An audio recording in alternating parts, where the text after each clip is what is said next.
right now marks 1 year exactly since we started the Tanya classes. 1 year exactly. We haven't done it. We haven't done it every single week. This is our 21st class, but we are a year in. 21 classes. We're finishing chapter 8 tonight, and we're really just getting started.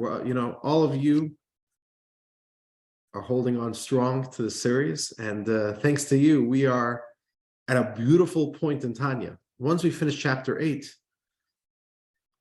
we're done with the heavy lifting. Chapter 9 is really we're going to be shifting gears. Chapter 9 becomes a lot more personal. It's a whole other section of Tanya, chapter 9. So we're going to learn Tanya. We're going to learn Tanya. Chapter 8. Let me summarize for you where we're holding. Chapter 6 introduced us to the idea that there are spiritual energies in the world. Different things have different levels of, what was the word we're using? Kelipah. Kelipah is basically the measurement. That's the measurement. And there are 3 categories you have to keep in mind. There is something that has 0% Kelipah. 0% Kelipah means it's holy. Totally holy. What's holy? A Torah scroll is holy. If you speak and you're studying, that speech is holy. All right. Then there are things that have Kelipah, but it's a pretty neutral Kelipah. It's a Kelipah that on the one hand covers over, it acts as a shell, as a husk, that covers over the divine energy within this object or within this experience. But it's a Kelipah that is pretty easily penetrable. We called it Kelipas Nogah, a translucent or a transparent Kelipah. That is category number 2. And that is like this cup of seltzer. This is seltzer. No coffee tonight. We should really get a little bit of l'chaim. Maybe we'll get a little bit of l'chaim later. 7:45 p.m. We're learning Tanya. I think it deserves a little l'chaim. Okay, we'll get a l'chaim soon. But a cup of water, bottle of seltzer is Kelipas Nogah. It's not holy, but it's not a Kelipah that totally stifles the divine purpose. You could use Kelipas Nogah out for holiness. You could also use it out for not holiness. It's up to you. But it's a Kelipah that is neutral, and more important, it's tentative. It could go either way. It could become a positive force. It could become a negative force. And then the lower category is what we call the 3 impure Kelipos, a very harsh layer of Kelipah that we as Jews, the Jewish soul, does not have the ability to break through this Kelipah and to make this object or this experience into something holy. And therefore, because we do not have the capability to make this holy, we stay away.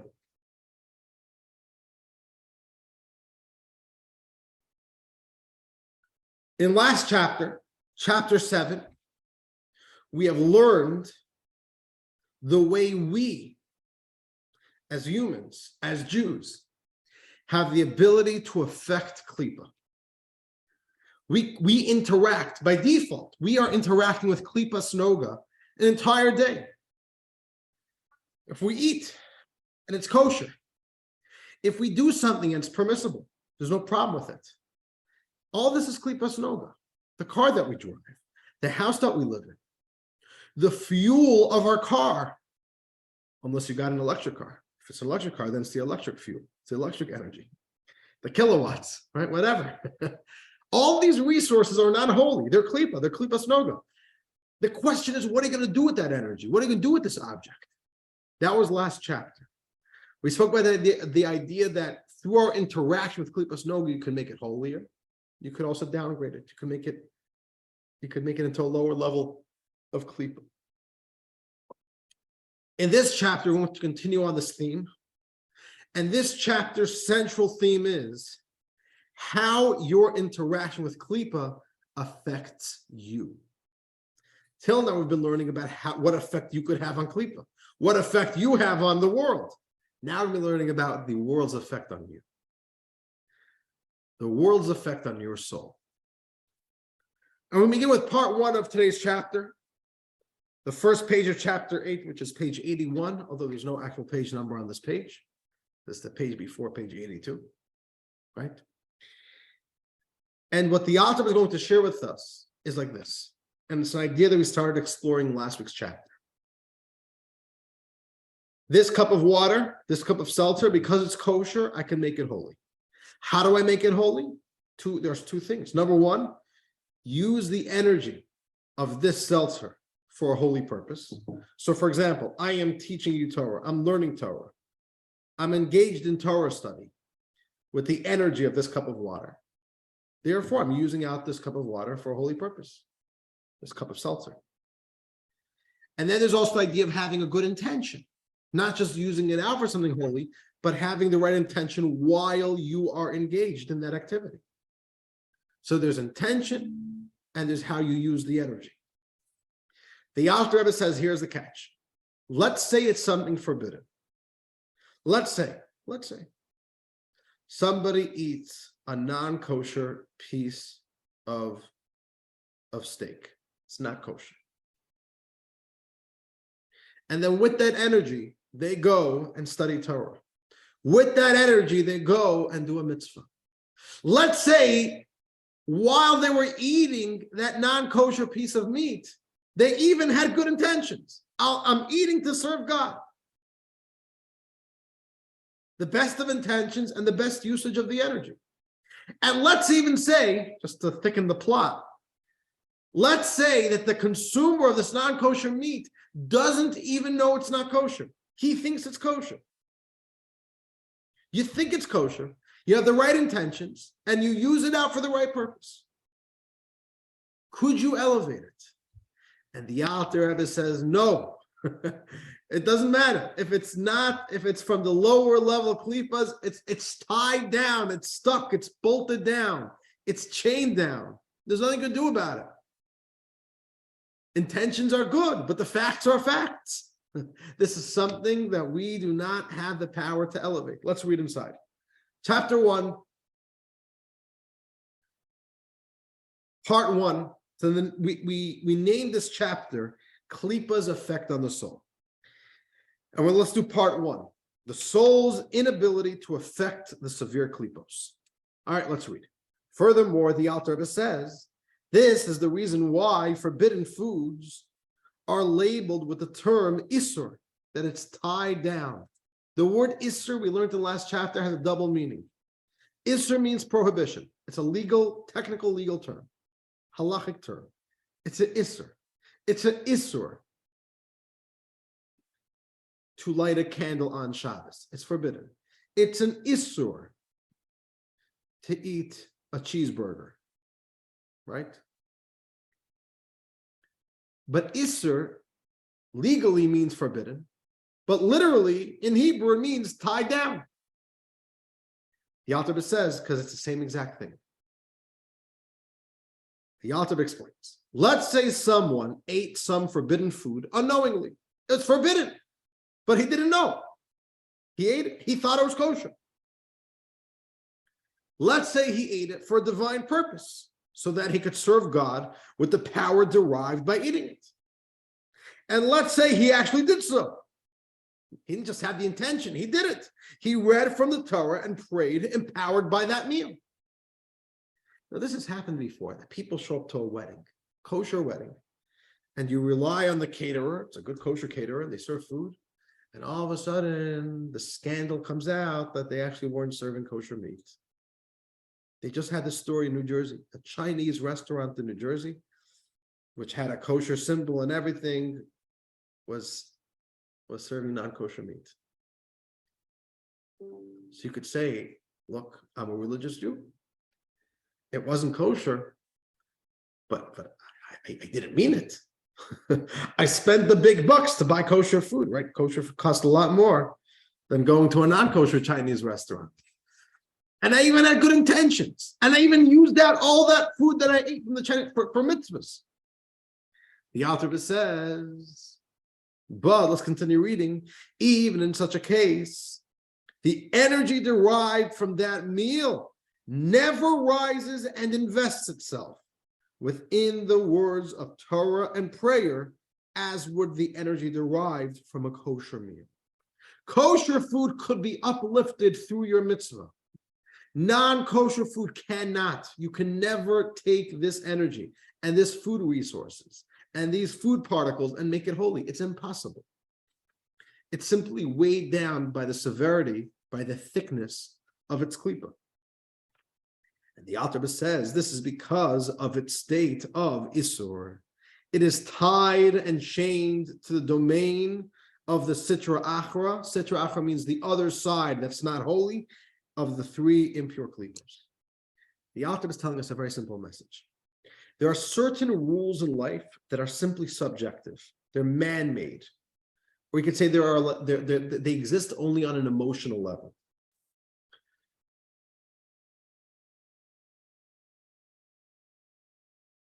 In school, you have this. Or let's say in camp, you have this. In camp, they'll make a boundary. No kid is allowed to step 1 foot outside of the gate. If you do, you're going to get kicked out of camp. It's a danger. Let me ask you a question. Is there actually anything objectively different between this side of the gate and this side of the gate? No, there's no difference. The ground is exactly the same. It's a man-made thing. A camp needs to have fences. We can't have kids roaming out of campgrounds, so we put up a fence. And the kids know where the fence is, where the line is. But there's nothing actually qualitatively different from this square foot of land to this square foot of land. There's no difference. It's all man-made. Technically, the camp could go tomorrow and move the fence. So you could think that the Torah laws are subjective laws. They're important. God has the right to make rules. But, there's no actual difference between a cow and a pig. There's no actual difference between a cow that's slaughtered correctly and a cow that's not slaughtered correctly. It's rules. They're good rules. God has the right to make the rules, but they're subjective rules. What the Alter is telling us is, no, there's actually a difference. The rules of Torah are not just the rules that God is telling you. God is literally pointing out to you the differences in nature. Something which is of Kelipas Nogah, God says, you could use it. Make it holy. That's your job. Interact with it. Something which is forbidden, you know why it's forbidden? It's not a problem because it's forbidden. It's forbidden because it's a problem. Right? Why is poison dangerous? Is it poison because it's dangerous, or is it dangerous because it's poison? Or in other words, is it poison because the FDA decided that it's dangerous? Or did the FDA decide it's dangerous because it is actually poison? It's a reality. If somebody says, I by mistake took poison, but I didn't mean it. Listen, I don't care if you meant it or not. I don't care how you use the poison once it entered your body. Fact is, this is bad. This is toxic. This is hurting you. The Alter Rebbe says when we engage in something which is of a low-level Kelipah, it's a reality. This is not a subjective or an emotional or a man-made construct. This is a reality. Something which is of a Kelipas Nogah, we can make holy. Something which is from the low-level Kelipah, we're out of luck. And the Alter is going to share with us, this is going to come up a bit later in the chapter, not only could you not elevate it to holiness, but it ends up hurting you. It damages your soul. It's toxic. It's negative. It's not healthy for a Jew. Let's continue reading. The Alter Rebbe says, this fact, this objective nature of the low-level Kelipah is true even about the rabbinic decrees. And I don't want to get too much into this, but in the Torah, in the Jewish religion, there are two categories of mitzvahs. There are the things that come straight from the Torah, and then there are the things that the rabbis have legislated. And if you joined last summer, not this past summer, a year before that, we did a course in the summer titled Judaism Decoded. And we really went into depth on this whole topic of rabbinic legislation. And if you want, I can send you the video of that class. Very, very important idea. And the Alter Rebbe says this is true even when it comes to the rabbinic decrees. If the rabbis say something is forbidden, the rabbis recoded nature. And that means that that object from now on is from a low-level Kelipah that we can never make holy. Let's read that. Bottom of the page. This applies even in the case of a food which is forbidden by rabbinic decree. Rabbinic decrees are just as serious as biblical decrees. Why is this? And this is because the Alter Rebbe quotes a quote from the Talmud. The instructions of the scribes are to be taken even more seriously than the instruction of the Torah. In Judaism, a rabbinic decree is not a low-level decree. It has the exact same severity, spiritually as well, as a biblical decree. Okay. Which means like this. The Alter Rebbe is saying, something which is of Kelipas Nogah you can make holy. Something which is low-level Kelipah, from the three totally impure Kelipos, there's nothing you could do to make that holy. So the Alter Rebbe then now says something which is unbelievably fascinating. The next few lines of Tanya, I personally think are unbelievable lines, but it's very cryptic. The Alter Rebbe says it quite rapidly, quite quickly, and quite cryptically. So I want to first explain to you.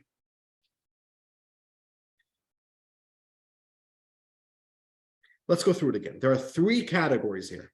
There's holy, there's Kelipas Nogah, right, the neutral category, and then there's the low-level Kelipah, the totally impure Kelipos. Let's talk about you. What are you made out of? Which of these three categories do you possess naturally? Let's think about it. We have a godly soul and we have an animal soul. Your godly soul, which category is it? Holy, Kelipas Nogah, or totally impure? What's your godly soul? Holy. Godly soul is holy. Okay. So holiness is native to you. That's natural for you. Your animal soul, a Jew's animal soul, what category is that? Kelipas Nogah or low-level Kelipah? Kelipas Nogah. Kelipas Nogah. The Alter Rebbe basically says, think about it. Low-level Kelipah is not native to your identity. It's not natural. You're not born with it. So the Alter Rebbe asks a simple question. The Alter Rebbe doesn't ask the question, but the Alter Rebbe implies the question. You know, in nature, philosophy speaks a lot about this.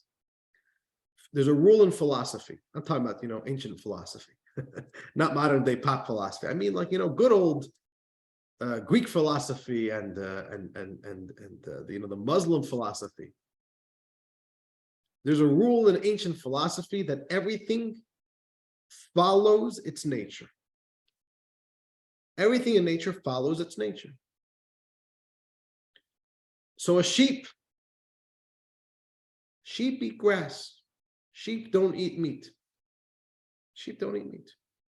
Even if you put an entire dead carcass in front of it, it's not going to eat meat. You know why? It's not its nature. A lion eats meat and doesn't eat grass. It's not that it doesn't have grass. There's grass all over, right? The open lions by nature need meat. So they go after meat. Why? Because it's within their own nature. The Alter Rebbe says, let's think about it. For a Jew to pursue holiness, that's natural. That's natural because we have something holy within us. We have a holy soul. For a Jew to want Kelipas Nogah, what's Kelipas Nogah? To eat breakfast, to want to go to sleep. Right? Basic instincts of survival. That's natural because we have an animal soul, which is Kelipas Nogah. The Alter Rebbe says, where does it come from? Where does the desire to do something that is forbidden? Where does a Jew get that desire from? Seemingly, it's not native to the Jew. A Jew, when you were born, you did not have any low-level Kelipah within you. So what makes you gravitate to it? You understand the question? The Alter Rebbe says, seemingly, a Jew should never have a desire and should never feel any connection with anything that is forbidden. Because there's nothing naturally within you of that low-level Kelipah. So the Alter Rebbe says something unbelievable. It's a very powerful statement. It's a crazy statement. It's one of those times in Tanya where you say, this is radical stuff. This is radical. Only somebody like the Alter Rebbe could say this. And the real truth is the Alter Rebbe is not the originator of this idea. The idea comes from the Zohar, from Kabbalah. But the Alter Rebbe, I think, frames it in a very radical way. The Alter Rebbe says it's true. For a Jew to desire something holy is natural. For a Jew to desire something Kelipas Nogah, again, which means for you to eat breakfast. For you to wake up in the morning and say, I'm hungry, that's Jewish. That's natural to you. For a Jew to want to eat not kosher is not natural to you, and you're not born with that desire. It is not your nature. You were not born that way. When you emerged from your mother's womb, you did not have it within you to desire anything that is forbidden by the Torah. The Alter Rebbe says, you know why we do desire such things which are forbidden? It's by osmosis. It's an external force. It's not natural. It's our environment that a little bit corrupted us and made us leave our natural state and to want things that are not even part of our nature. Psychology speaks about this.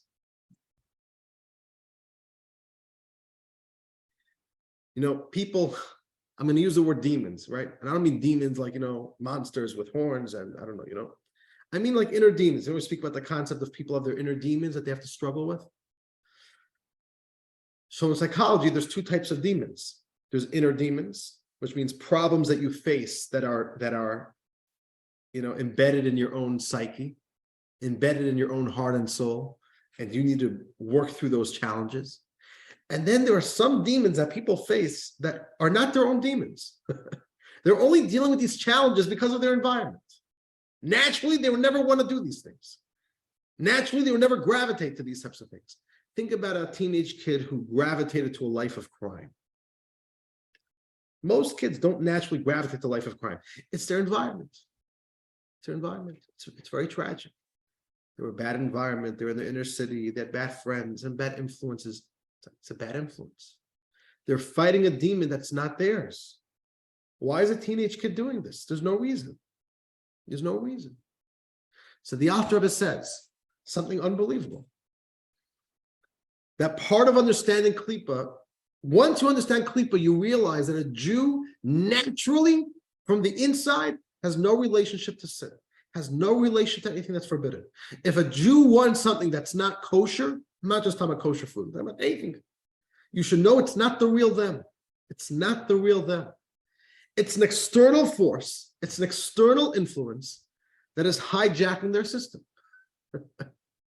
It's a learned trait. It's a learned negative trait. And the Alter Rebbe therefore says something very fascinating. It could be you're familiar with the term called Yetzer Hara. Yetzer Hara is a very classical Jewish term, which means the evil inclination. People have an evil inclination, or the inclination to do bad, the inclination to make bad choices. So generally speaking, conventional wisdom says that a person has one evil inclination. You have one. The Alter Rebbe says, no, you have two evil inclinations. One evil inclination is a natural, native evil inclination that you're born with. That evil inclination is looking for Kelipas Nogah. It's self-serving, it's selfish, makes bad choices, right? It's not a good inclination, it's an evil inclination, it's a bad inclination, but it is gravitating to Kelipas Nogah. And the Alter Rebbe says there's another Yetzer Hara, there's another evil inclination, which is separate. And this is a foreign Yetzer Hara.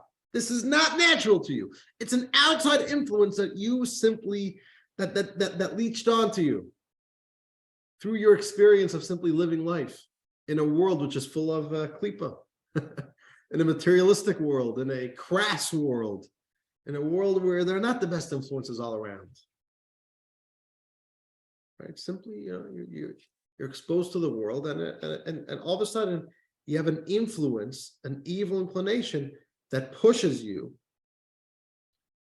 to low-level Kelipah. But the Alter Rebbe says you have to realize that force, that inner desire, that craving for something that is of a low-level Kelipah is not natural to you. It's not native to you. You weren't born with it. Such an interesting concept. So let's read this inside, and then we'll maybe discuss a little bit. And dear friends, I just want to share with you, it's 8:08. Tonight we're going to be going a few minutes over time. Hopefully not long, but I want to finish the chapter. So don't worry, I'm gonna get a move on it. But just forewarning you. Let's read. All right, towards the top of page 82. Forbidden desires are not native to a Jew. The Alter Rebbe says, therefore, once you understand that the low-level Kelipah, something that's forbidden, can never become holy, the Alter Rebbe says this teaches us the Yetzer Hara, the evil inclination, and the capacity to crave for forbidden things must originate from an external influence. It can't be your natural desire for temptation.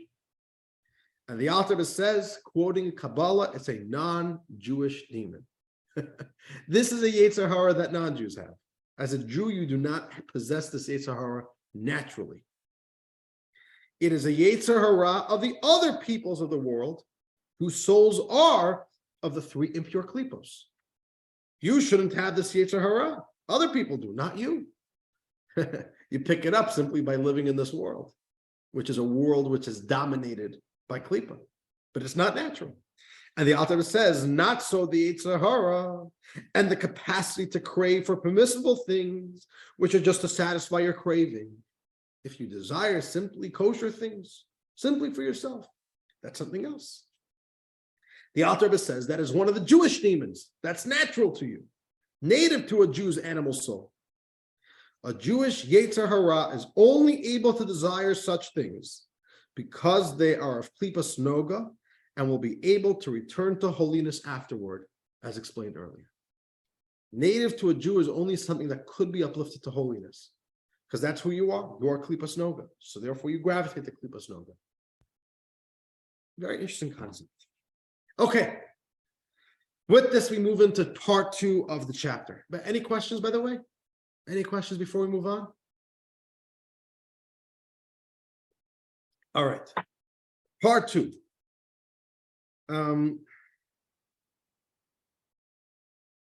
Okay. Part 2 is it's very interesting that the Alter Rebbe goes here. Another little bit of like a dark corner of Tanya. The Alter Rebbe says, based on what we're saying, that through your consumption with Kelipah, you get affected by Kelipah. That means, that's what we're learning about, right? The idea that you live in the world and all of a sudden Kelipah, which you don't even possess naturally, starts clinging onto you and starts soiling you and starts messing around with who you are. The Alter Rebbe says this explains the whole concept that a soul, when it lives, our soul, when it lives through physical lifetime, we live for 120 years, right? That's the Jewish lifespan, right? 120 years. So all of you are very young people. Got to get a very young crowd of here. Everybody's got decades and decades left to their lives, right? We're all different ages, but we got till 120, God willing, to go. Lots of time to do mitzvahs, to learn, and to study Tanya once and twice and 3 times. Right? Gesundheit and Freilichkeit, with health and with joy, as we say in Yiddish. But a soul gets very dirtied when it, as it lives life, simply living life. Because unless you're a holy person who is always making everything holy and every moment holy, everything holy, chances are that we have introduced a lot of Kelipah into our system. And at a certain point, it starts contaminating who we are.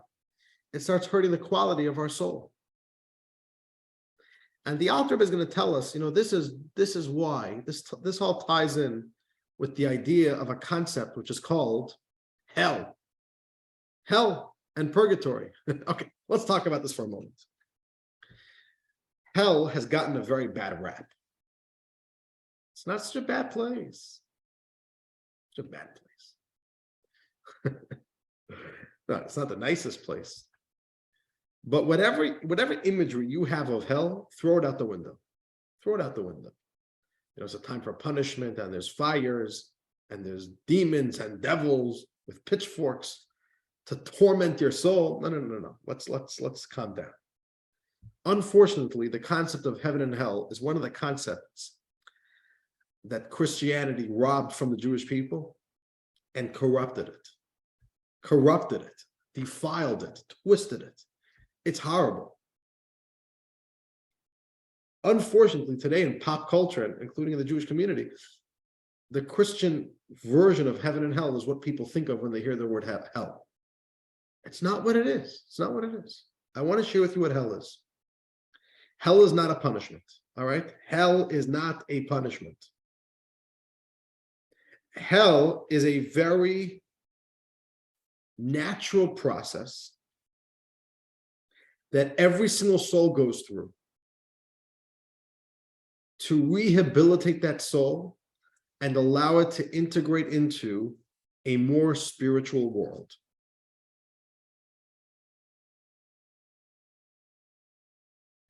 Because our souls, simply by living in a physical world, in a materialistic world, and in a world full of Kelipah, lost a lot of its spiritual sensitivity. It didn't lose it, it still has it, but it's covered over by a lot of dirt. Just like in a washing machine, you got to take something that's very, very dirty, you got to wash it and beat it and clean it, and once and twice and twist and and tumble it. That's what happens in hell. Hell is simply the soul's washing machine. Car wash for the soul. If the car wash sounds like a nice idea, then hell is a good idea. It does the same thing. Our souls go into hell looking pretty dirty, needing a lot of help, and it emerges looking beautiful, pristine, fresh, all polished, ready to go. And then the soul could appreciate life in a more spiritual reality. So hell is really the transition from physical life to spiritual life. Does that make sense? So the Alter Rebbe says hell is really part of this whole conversation of Kelipah. Kelipah is something that we interact with, that we intake, we eat, we are taking Kelipah into us. And then there's going to be a time where you have to try to get rid of it. How does that sound? Sounds right?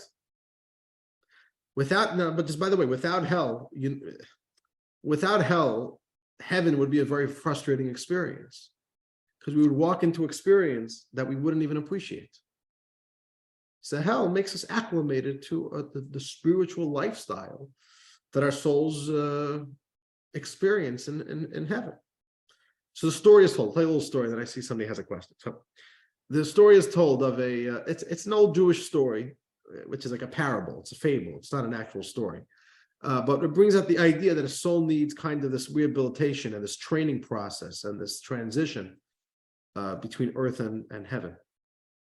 So the story goes that there was once a wagon driver, but this guy was a very thick person. He was a bore. He didn't have any refinement to him. He never did anything. He never did any mitzvahs. He was a no goodnik. He was a real ruffian. But he once saved a person's life. So he went up to heaven and he says, look, you're not the greatest guy out there, but you saved a life. You saved a life. You deserve to go to heaven. So he said, all right, sounds wonderful. They showed him into heaven. He comes out an hour later. He says, guys, this is boring. This is boring. Give me something that I could enjoy. This heaven, I don't know, a bunch of rabbis, a bunch of righteous people sitting around and enjoying spiritual bliss. I don't know. I don't speak this language. Help me out over here. All right, so the heavenly angels are trying to figure out how to get this guy comfortable. Nothing they offered him speaks to him. So he says, you know what? He says, the angels said, you know what? We're not coming up with any good ideas. Maybe you have a good idea. What would you want? What do you want your heaven to be? He said, you want to know what my dream is? I want 6 strong horses. I want a wagon that is strong and thick, and the wheels will never break. That's all I want. That's my greatest pleasure in life. Give me 6 strong horses and a strong wagon, and I'm good to go. They said, really? That's what you want? He said, that's what I want. And the story goes that till today, he's still driving on an infinite road in heaven with 6 strong horses and a wagon. What's the idea of the story? If you go to heaven and you don't have hell, then all you want is to have 6 horses. You're so stuck in your own way of thinking. You can't realize there's a greater world out there. There's a joke. There's a joke. And the joke relies on a stereotype, on a Jewish stereotype. If you'll go to Brooklyn, every single shul has beggars. And it becomes like a phenomenon. People are beggars for decades. They never even dreamt of having another job. This becomes life for them. I'm a beggar. I'm sure they didn't, they only became a beggar because they fell on hard times. They had to beg for money. But at a certain point, and the Jewish community in New York is very charitable. I was recently in New York, and I went to a shul in Borough Park. Any of you have been to Borough Park? Borough Park is a cultural phenomenon, a piece of Jewish American history. Borough Park. It's a place where Jews have been living for decades and decades. They came straight from Europe and developed Borough Park, a section of Brooklyn, into a Jewish community. So they have a shul which is open 24/7. It's called Shomer Shabbos Shul. It's a multi-story shul. You can catch a minyan at any time of day. There's like 20 different entrances to the building. It's a maze of a building. And it's not like there's like one rabbi. It's a shul for the people. There's hundreds of people every single day that walk through there and daven. Just an endless stream. So I went there this morning. When was it? A few months ago? I flew in with my son Mendel to New York, and I went to daven at the Shomer Shabbos. We caught a minyan there for the morning. You have beggars that walk in, and it was an unbelievable sight. I didn't do this, but in New York, this is what Jews do. Every single beggar gets at least $1 bill, which means if you're going to daven in the morning, show up with 50 single dollar bills and expect to come home with none. Not 1 day a week, but 6 days a week. And not only the morning minyan, but evening for Mincha and Myra. It's so natural. You don't ask a beggar, what do you do? What do you need it for? You're going to use it up. Just such a charitable. Okay. So this is the story. You ready for the joke? This is all the setup to the joke. The joke is like this. A bunch of beggars, a bunch of synagogue beggars are sitting around one day and having a discussion. What would you do if you won the lottery? So one guy says, if I won the lottery, I'll take a week off from begging. I'll go to Florida, I'll go to Hawaii, I'll have a week where I won't have to work so hard. Everybody's giving their own version of what they would do if they would win the lottery. And one guy says, all of you are a bunch of stupid idiots. None of you have good ideas. I'll tell you what I would do if I won the lottery. If I won the lottery, I would hire a private security firm. And I would post guards 24/7 at every single door of the synagogue. And they would not allow a single beggar to enter the synagogue besides me. And that I could be the only beggar for the rest of my life in this synagogue. Wouldn't that be amazing? So we listen to the story and it's laughable and it's tragic. All you can think, you're so stuck in the begging mindset, you don't realize there's a life to live out there. Everything's about begging. So that's what when our souls go to heaven, we all suffer from that as well. So we need hell. And hell is not just a place where there's fires, and hell is a process where they look at you and they see what type of service do you need? What type of detailing do you need? Like a car wash, right? Does your body need any help? Does your soul need any help? What type of help?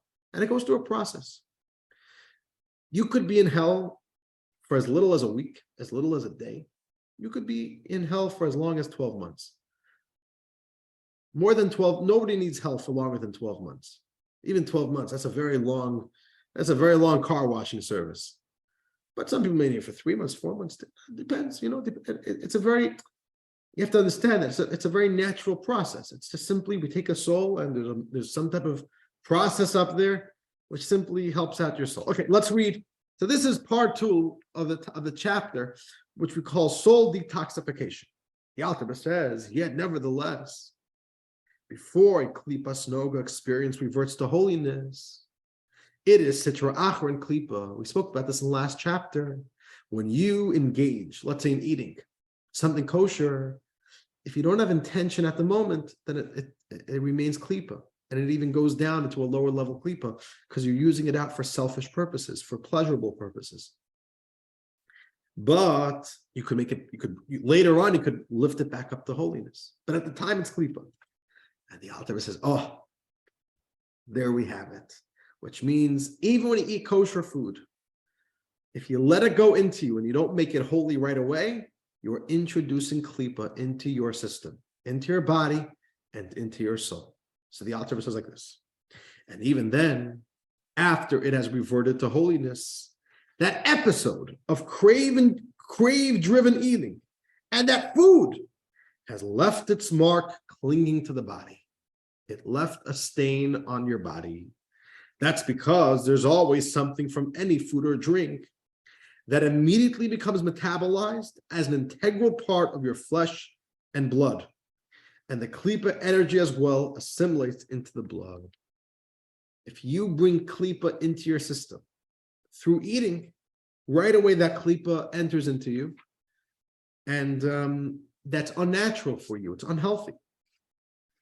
And the Alter Rebbe says this is why the body requires the pain that comes after burial. This is one process of hell, we'll call it, that happens. There's a pain that happens to the body after burial. This pain cleanses the body and purifies it of the impurity, or page 83, it received in benefiting from this world and its pleasures that are of Kelipas Nogah and Jewish demons. Right? So there has to be a certain painful process. The point is not pain. The point is it's a process. It's uncomfortable.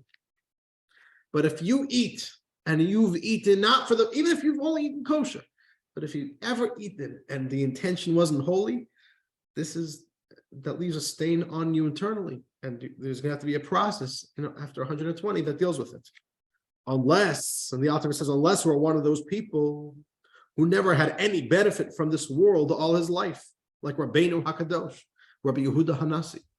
Rabbeinu HaKadosh, which means our holy Rebbe, our holy teacher, was the one who compiled and redacted the Mishnah.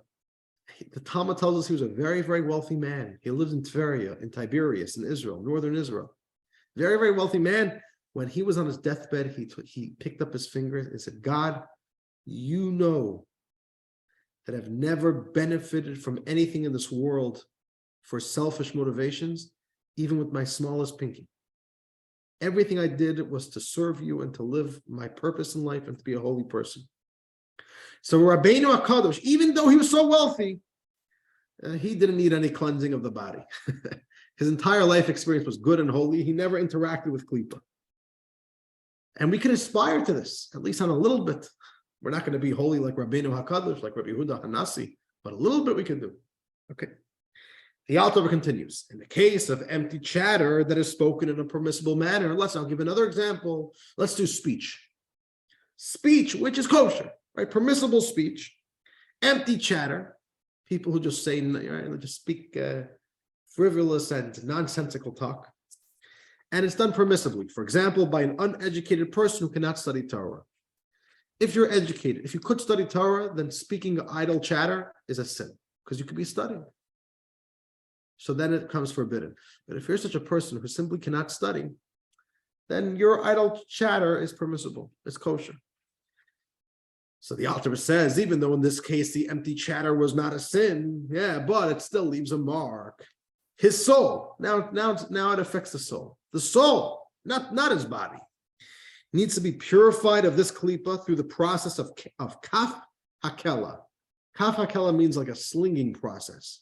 Don't ask me to try to explain this to you, which is basically this type of mental experience or like a psychological experience of being thrown back and forth between the bliss of the heavenly Garden of Eden and the foolishness of this world as described in the Zohar, Beshalach, page 59.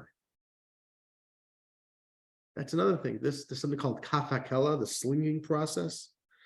And it's painful for the soul, but this part of its cathartic, rehabilitation. And it helps the soul rehabilitate and cleanse itself from the Kelipah experiences. Okay, but now the Alter Rebbe says, till now we're talking about permitted Kelipah that comes from Kelipas Nogah. What about if we do something which is forbidden, which is lower level Kelipah? The Alter Rebbe says, okay, then you need a little bit of a more severe, you have to up a notch in your cleansing process. The Alter Rebbe says, but what about forbidden talk? Not permissible, let's say it's forbidden talk, such as words of scorn or it's harmful gossip what's called lashon hara, evil talk, slander, and the like. So the Alter Rebbe says these are all of the three impure klipos. And in this case, the slinging process alone is not sufficient to purify and detoxify the soul from its impurity. It has to descend to Gehinom. Now it has to really go into full Gehinom mode. It has to go into hell, into purgatory. And again, I want to stress again, hell is not a bad place where God gets to punish you and it's divine retribution, or devils get to berate you. It's a process that is very purposeful, simply for healing the soul, allowing the soul to purify itself.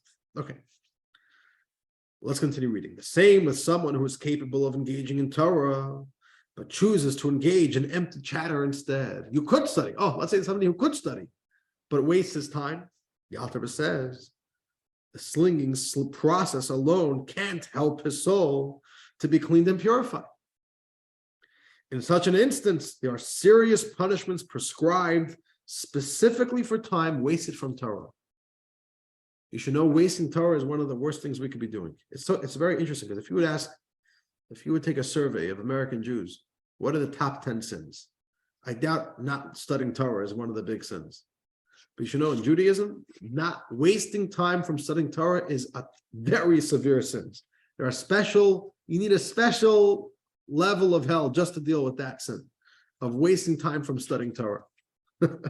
And these punishments for wasting time from studying Torah, this is aside from the standard punishment in the Gehinom of snow for failure to perform any mitzvah out of laziness, as explained elsewhere. So in Kabbalah, it speaks about the idea there's a hell of fire and there's a hell of snow. Hell of fire is what cleanses a soul from the sins that they have done out of passion, out of fiery passion, out of a lust and out of an excitement, and out of an emotional fire. Then there's the hell of snow. Hell of snow is what heals the soul from the opposite, from its coldness, from its apathy, from its carelessness, from its laziness, right? Different treatments for different problems. The same is true. Let's continue. Let's conclude the section. The same is true for one who engages in studies which are outside of Torah. If you study secular studies, the Alter Rebbe says, according to the laws of Torah study, this studying secular stuff, anything else, falls into the same category as empty chatter as far as the sin of wasting time from Torah is concerned. Every Jew has a mitzvah to study Torah every available minute. So if you could study Torah and instead you read, I don't know what, a book of astronomy,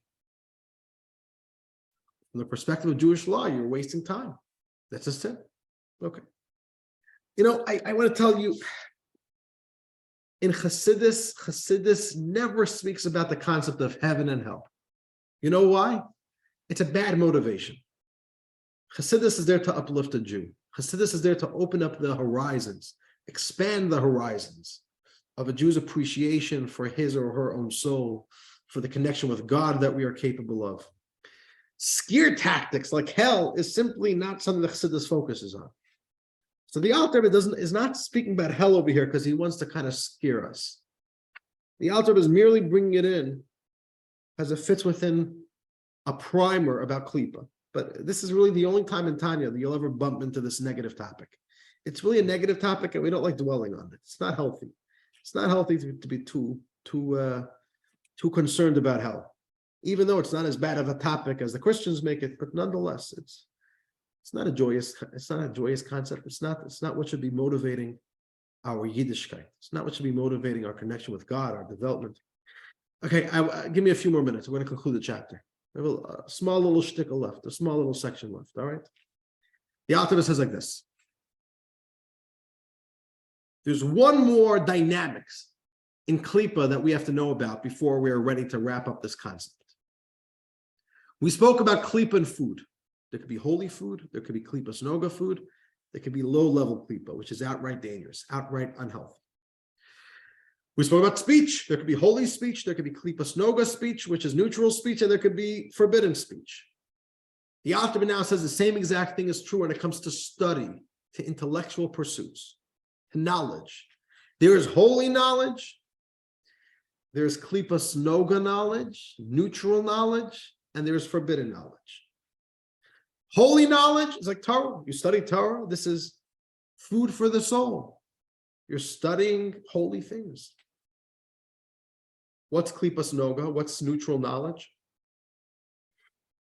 It's Kelipah, but it's like redeemable. It could be used by a Jew. What do you think? What would be neutral knowledge, neutral studies?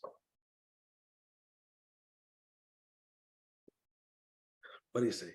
What field of study would you say is neutral? What do you say, Polina?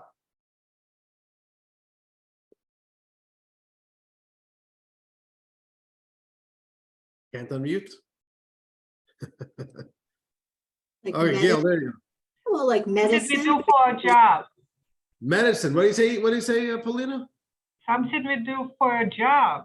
Oh, you're learning how to build a building. You're becoming a contractor, so you learn you learn coding for contracting, right? Yeah, you're learning medicine. You read a diet book, astronomy. I don't know, anything. It's no harm done, right?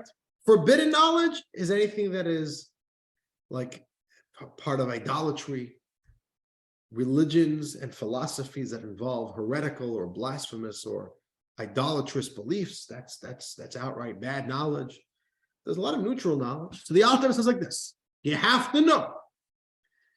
Knowledge has the exact same rules about Kelipah that we've spoken about till now. There's neutral knowledge, Kelipas Nogah knowledge, like math, like geography, like astronomy, like medicine. These are all neutral fields of study. But the Alter Rebbe says, listen, it's not enough that it's neutral. You have to use it for a holy purpose. And if not, then it's negative. Same rules apply. For a Jew, it's not enough that it's neutral. It's not enough that it's kosher. It has to be used for a holy purpose. And if not, it is destructive. And the Alter Rebbe says something very powerful. The Alter Rebbe says there's something you have to know specifically about knowledge, which is most Kelipas Nogah that we interact with doesn't affect the mind. It maybe affects our body. It maybe affects our emotions. It doesn't affect our intellect. Studying, the Alter Rebbe says, is a very powerful tool. We are affecting the mind. And the mind is a very delicate thing. Our mind changes our attitudes, changes our worldview. Don't play around with the mind. The Alter Rebbe says you have to be especially careful when it comes to the Kelipas Nogah of knowledge, of study, of secular studies. There is a way to engage in secular studies, but it has to be done the right way. And if not, it plays around with the mind and it could really compromise the inherent holiness that our godly soul has with its intellect. Let's read. We're on page 84, part 3, intellectual Kelipah. The Alter Rebbe says also there's an additional factor that makes secular wisdom even more contaminating for the soul than empty chatter, right? If you speak, and if you just speak gossip, and if you're just playing around, that's Kelipah. But secular wisdom, the engagement in secular studies, can be even more damaging for the purity of the soul. Why? As the Alter Rebbe says, the latter, empty chatter, only influences and contaminates the emotional attributes of the divine soul. It only hurts you emotionally. Right? The Alter Rebbe says, the impurity of the Kelipas Nogah in empty chatter comes from the negative element of ear that is within the animal soul, as described earlier. The animal soul has 4 negative elements, 4 unholy elements: fire, air, water, and earth. Empty chatter comes from ear. It therefore contaminates the divine soul's corresponding emotions that emerge out of the holy element of ear. But that only hurts you on the emotional level. But the Alter Rebbe says, but empty chatter do not affect, however, the intellectual faculties of Chochmah, Bina, and Das of the divine soul. Because they are, empty chatter is, after all, just foolish, empty words that even fools and ignoramuses could speak. So this is not intellectual here. It doesn't affect the mind. But the Alter Rebbe says not so with secular studies. Secular studies, they envelop the Chachma, Bina, and Das of the divine soul and contaminate them with the impurity of Kelipas Nogah that is within them. If it's not holy, then there's Kelipas Nogah there. And if you don't use it out properly, you are introducing Kelipas Nogah to the mind. And you got to be very careful when it comes to the mind. You know, we see this today. You could say, what could be wrong with math, with medicine, with science? You want to know something? We've lived through, not us personally, but in recent history has been testament to the greatest of secular wisdom being abused, being used and abused for the worst things, for the worst crimes, to murder millions. There you have it. Medicine could be used as a very dangerous tool. Science could be used as dangerous, but it has to be used properly, or else it is very dangerous. Even today, we're living in a time where we're giving kids in high school, in college, we're dumping information on them. Is it making them better people? You know, studying without purpose is very dangerous. It's very dangerous. Today, the youth are so confused. They're broken inside. It's making them into worse people. Studying without purpose is a very big problem. The Alter Rebbe is saying, secular studies are neutral, but neutral is not good enough. If it's not done with a holy, purposeful purpose, you're in trouble. And the Alter Rebbe says over here, a little bit of a Kabbalistic insight. Secular wisdom fell from the background of sacred wisdom into Kelipas Nogah when the primal containment of light was shattered before the world's creation, as is known to those who study the hidden wisdom. All right. There's a big concept in Kabbalah about the broken vessels, where holy energy fell into the Kelipah energy. And that's what secular wisdom has, holy wisdom that fell into Kelipas Nogah. All right, this is a Kabbalistic concept that I think is beyond us for right now. All right, but the Alter Rebbe says, right, the Alter Rebbe is saying you got to be very careful when it comes to Kelipas Nogah of neutral secular wisdom. We're not talking here about dangerous wisdom. It's basic secular wisdom, nothing serious. We got to be careful, the Alter Rebbe says. The Alter Rebbe says, but there's a way to use it purposefully. There's a way to do it in a holy way. These are the exceptions. These are the ways that it is permitted and okay and holy for a Jew to engage in secular studies. Two exceptions. The Alter Rebbe says the exception is when you make these studies a tool, meaning a means to earn a good living so that you can serve God. If you study medicine to be a doctor, and with your job as a doctor, you make money, and then you're able to live and serve God and do mitzvahs as a Jew because you have a stable income, that's called engaging in secular studies in a way that uses it for a higher purpose. Or the other rule is, the other exception is, or if you know how to use them for the service of God and for his Torah. If you know how to study secular studies, but it's no way that is using it out for your connection with God, then that's good. But this is a little bit more of a difficult thing to know how to do.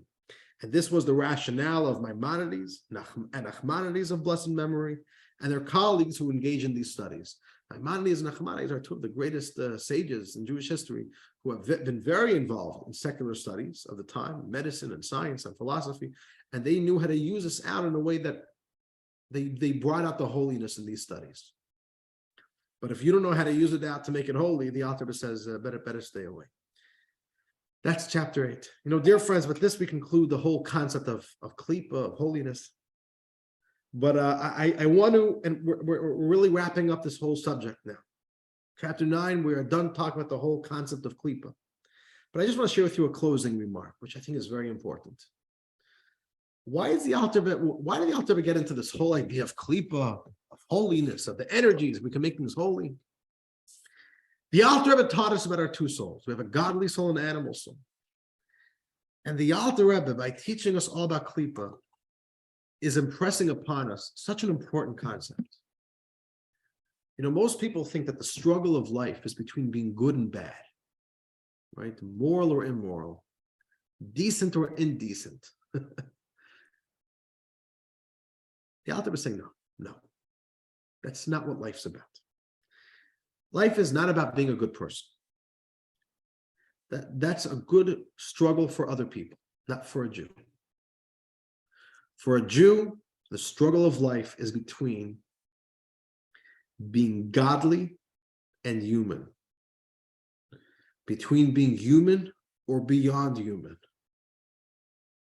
between serving yourself or between living a life which is in service of God, between indulging yourself or between indulging your purpose. The Alter Rebbe says life is not about being good and okay and neutral. Life is about being holy. It's not enough that your breakfast was okay. What's wrong with breakfast? just eating a bowl of cereal, a bowl of cornflakes. Kellogg's cornflakes is kosher, The Alter Rebbe says, no, life for a Jew, the goal of life is not about being okay. It's not about not being a terrorist.